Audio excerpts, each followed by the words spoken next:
Motivation isn't a vibe, and yet, at work, it's often treated like a mood. When people seem disengaged, leaders will often try to be more inspiring to raise the energy. But a good vibe doesn't guarantee motivation, and enthusiasm alone doesn't sustain it. When motivation breaks down at work, the cause is rarely emotional. It's often structural. In organizational psychology, motivation isn't treated as a mood. It reflects how people experience their work, whether effort leads to results, whether progress is visible, and if trying still feels worthwhile. When those conditions break down, no amount of positivity fixes it. Most workplace motivation advice focuses on how people feel, whether they seem inspired, aligned, or energized. But research shows that sustained effort at work isn't driven mainly by emotion. It's driven by whether people expect effort to actually lead somewhere. Often without realizing it, people are tracking whether trying harder still makes sense.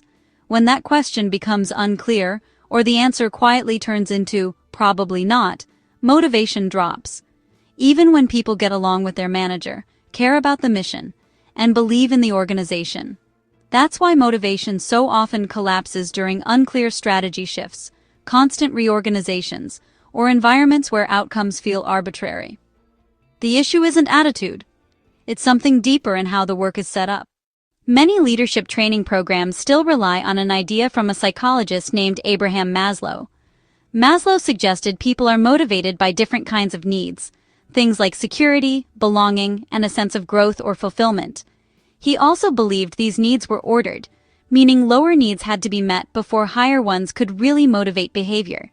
That idea is often shown as a pyramid, with basic needs at the bottom and need for growth at the top. The takeaway most people remember is that unmet needs affect motivation. That part of Maslow's work is useful. It reminds us that motivation at work isn't just about pay or pressure.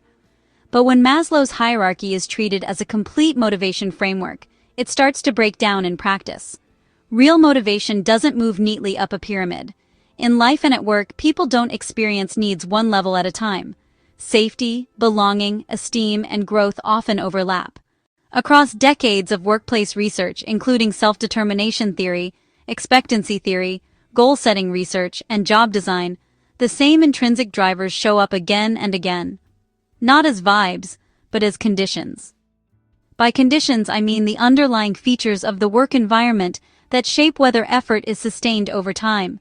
The first condition is autonomy. People are more motivated when they have real influence over how their work gets done. This doesn't mean unlimited freedom. It means discretion within constraints, ownership over decisions that affect their work, and fewer arbitrary controls. When autonomy disappears, effort feels pointless. The second is competence. Motivation depends on whether effort leads to a sense of capability and not confusion or repeated failure. When expectations are unclear, skills don't match the work, or feedback is missing, people disengage because effort doesn't translate into effective performance.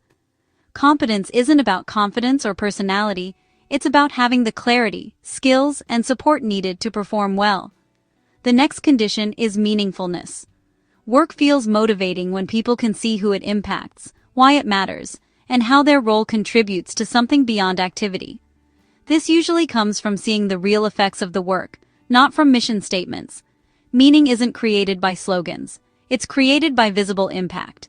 And finally, progress. This is the condition most leadership advice overlooks. People are far more motivated when they can see movement, even small wins. Progress reinforces competence and builds momentum. Motivation drops when people can't see evidence that their effort is moving the work forward, even when autonomy and meaning are present. Without progress, work starts to feel like effort going nowhere.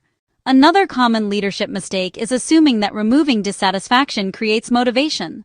Fixing problems like pay issues, workload, or unclear policies is necessary, because people can't be motivated if basic conditions are broken. But fixing those things doesn't actually create motivation.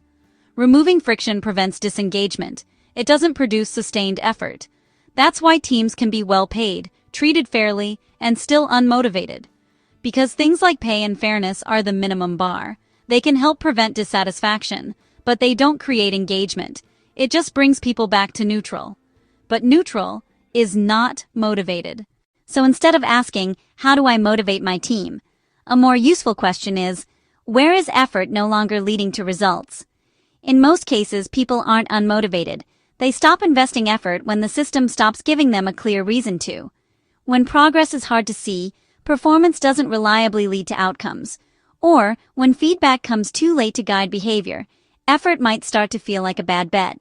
That's when motivation drops. These aren't personality problems. They're problems with how the work is set up. And to be clear, those systems don't usually exist by accident. They're often shaped, reinforced, or tolerated by leadership over time. Motivation improves when people can trust the system they're working in. This happens when effort reliably leads to outcomes, progress is visible, and roles make sense. When people believe their actions actually matter, motivation doesn't need to be manufactured. Autonomy, competence, meaning, and progress don't create motivation. They allow it to surface. And when those conditions are missing, motivation fades, even in people who genuinely care about the work.